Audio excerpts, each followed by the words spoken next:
Decantation is outdated, and secondly, it is cumbersome, especially when you are dealing with a large sample.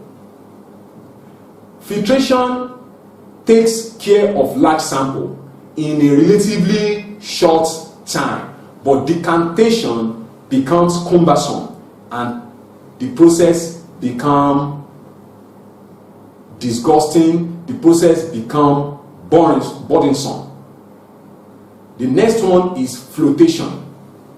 Flotation, it is used to separate metal from ore concentrate by separating it from the mixture. What are the examples of flotation? Example involve the separation of metal from earthly materials. So when you have earthly materials, in the earthly materials, when you subject this earthly material to flotation, it will separate metals. Flotation, pay attention to metals. It separates metals from these earthly materials. That is what flotation does to that system. The next one is evaporation. Evaporation, it is used to recover a solid solute from a solution. Why do we evaporate? Evaporation is a process that cannot be discarded in the salt making industry. The major separation techniques that is used in salt making industry is evaporation, where you have salt solution being subjected to evaporation, where water is removed, then you have your salt. So this is a very important process in salt making industry. The next one is crystallization.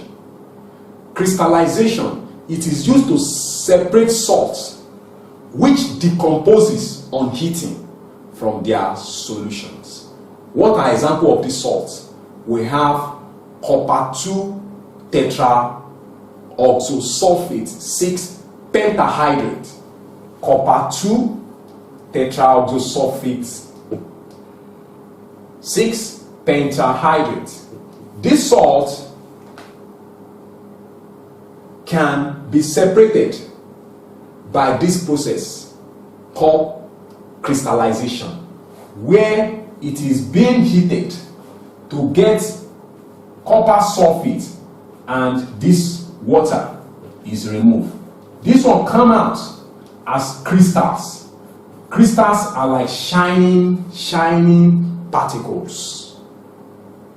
So when you subject this process to heating, it removes the water and this one comes out as crystal, enabling that process called crystallization.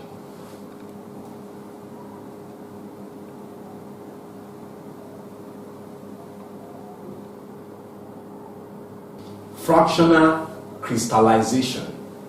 Here, it is different from crystallization because it is fractional in the sense that it involves a more rigorous separation. Fractional crystallization is used to separate two or more solid solutes which are present in the same solution in roughly equal amounts. When you have these two solutions in roughly equal amounts, crystallization cannot separate in roughly equal amounts. When you say roughly equal amounts, you're talking about you have a close amount. So a more sophisticated process is needed, and the more sophisticated process that is needed here is what we call fractional crystallization. The next is precipitation. Precipitation, it is used to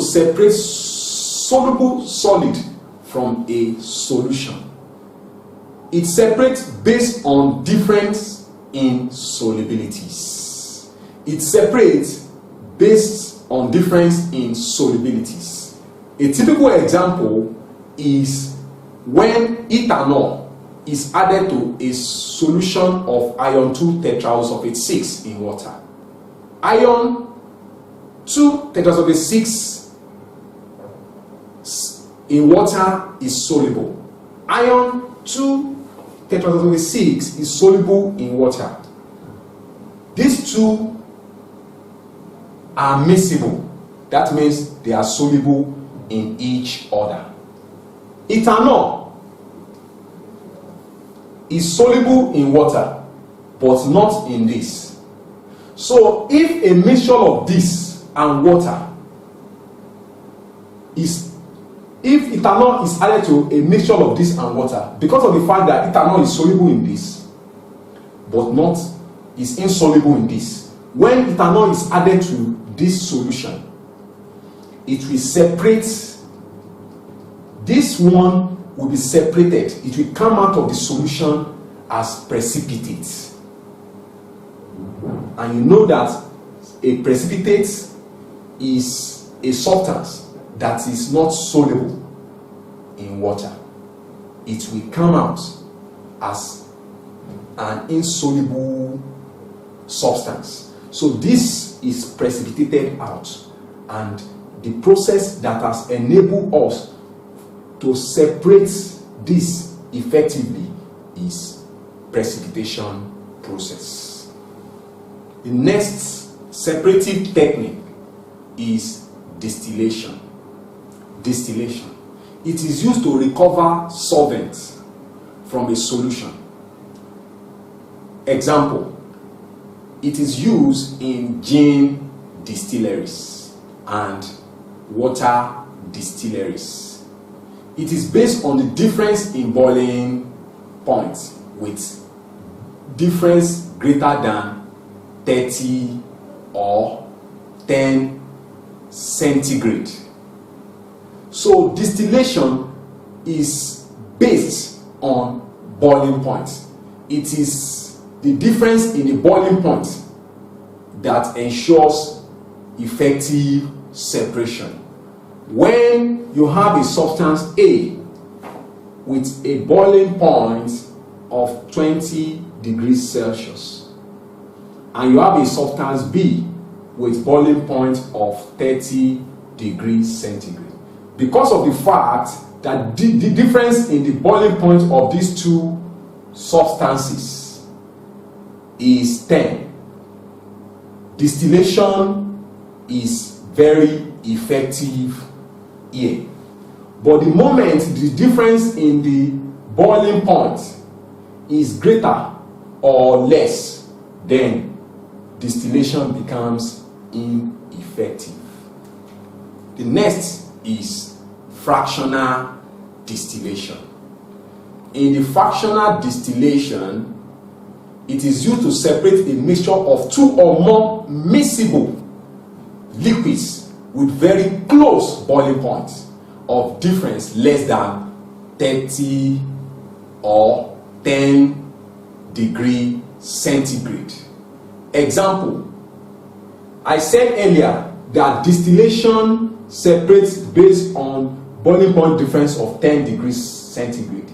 But if you have a substance A with boiling points, let's say 20 degrees Celsius, and substance B with boiling points of 25 degree centigrade.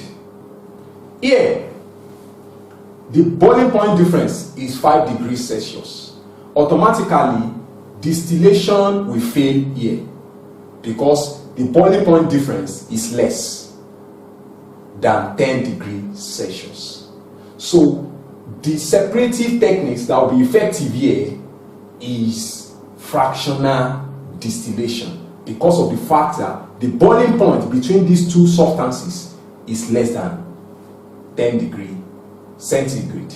So fractional distillation is very effective here, and that is the process that is used in the breaking down of petroleum into diesel, bitumen, petrol, natural gas. The process that ensures the crude oil, which is a very large component, being broken down into simpler units such as your kerosene, your petrol, your natural gas, your diesel, your bitumen, is fractional distillation. So it is a very important separative technique in the petroleum industry.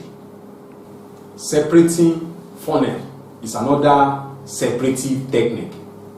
Here, it is used to separate two immiscible liquids. When they say immiscible, we are talking about two liquids that are not mixable. You can't mix them. Example is in the mixture of petrol and water. When you have petrol plus water, this mixture is immiscible because of the fact that petrol cannot mix effectively with water. So the particles of the petrol will remain on the surface of the water because it is less dense than water. So the separative technique that is used here to separate this petrol from water is what is known as separating funnel. It can also be used in the mixture of palm oil with water. The palm oil can be separated from that water by this same separating